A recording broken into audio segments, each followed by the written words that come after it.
Anirudh Reddy MLA first మొదలు పెట్టాడు. ఆయన చాలా క్లియర్గా చెప్పారు, నేను పవన్ కళ్యాణ్ అభిమానినే, కానీ ఆయన తెలంగాణ ప్రజలను అవమానించడం మాత్రం నేను తట్టుకోలేను, ఖచ్చితంగా క్షమాపణ చెప్పాలి అన్నారు. ఫైనల్గా కోమటిరెడ్డి వెంకటరెడ్డి గారు ఆయన సినిమాటోగ్రఫీ మినిస్టర్గా ఉన్నారు. ఆయన ఒక వార్నింగ్ ఇచ్చారు, అసలు సినిమాలు ఆడనివ్వం మేమని చెప్పారు అంటున్నారు. కేశవ్ గారు, అనిరుద్ధ్ రెడ్డి గారు అంటే వాళ్ళు ఎవరు కూడా మాకు కూడా తెలియదు. మేమైతే ఇక్కడ ఒక 18 ఏళ్ల నుంచి ఉద్యమంలో ఉంటాం.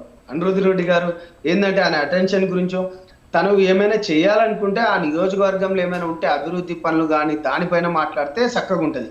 ఇక కోమటిరెడ్డి గారు అంటవా వీళ్ళు కూడా మాట్లాడిండ్రుగా. కోమటిరెడ్డి గారి గురించి మీ టీవీ ఛానల్లో మీ అందరికి తెలిసిందే, సర్పంచ్ ఎలక్షన్స్ వచ్చినాయి.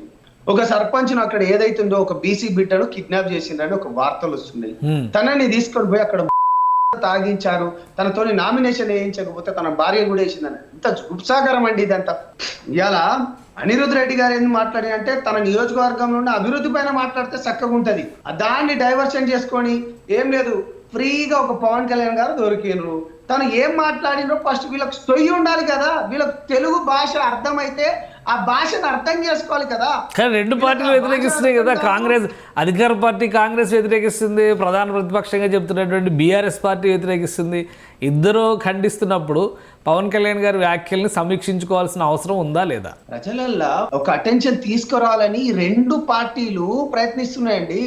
ఇవాళ 10 సంవత్సరాలు పరిపాలించిన టిఆర్ఎస్ కాస్త బీఆర్ఎస్ ఊసరవెల్లి లెక్క మారిన బీఆర్ఎస్ ప్రభుత్వం తెలంగాణ ప్రజలకు, తెలంగాణ విద్యార్థులకు గొంతుకల మీద కూర్చోబెట్టింది. గ్రూప్ 1, గ్రూప్ 2 విషయాలలో కానీ, ఆ ఎస్ఐ ఉద్యోగాలలో కానీ, లేకపోతే రిజర్వేషన్ విషయాలలో కానీ గొంతు పైన పెట్టిరు. దాన్నే ఇప్పుడు రేవంత్ రెడ్డి గారు ఈ కాంగ్రెస్ ప్రభుత్వం జీవో 29 పేరిట ఎస్సీ ఎస్టీ బీసీలకు గొంతు నొక్కుతాండండి. గ్రూప్ 1 విషయాలలో ఎన్నిసార్లు హైకోర్టు ఏమో ఆపమంటేనేమో వీళ్ళు మళ్ళా డివిజనల్ బెంచ్కి వెళ్ళేసి మళ్ళీ చేసుకుంటూ పోతున్నారు. విద్యార్థుల గొంతు నొక్కినట్టు కాదా? గ్రూప్ 1 పేపర్లు ఎన్నిసార్లు రికార్డ్ చేసిండ్రు బీఆర్ఎస్ ప్రభుత్వాల. ఇప్పుడు దాన్నే జీవో 29 తీసుకొని వచ్చి వీళ్ళు దీనిపైన పరిపాలన చక్కగా చేయండి అని చెప్పి, మీకు పరిపాలించండి అని చెప్పి మీకు అధికారం ఇస్తే కొబ్బరి మోండాలేమో పోయినాయి, దానిపైన పోయినాయి. ఎవరి భావాలు కించపరిచిందండి?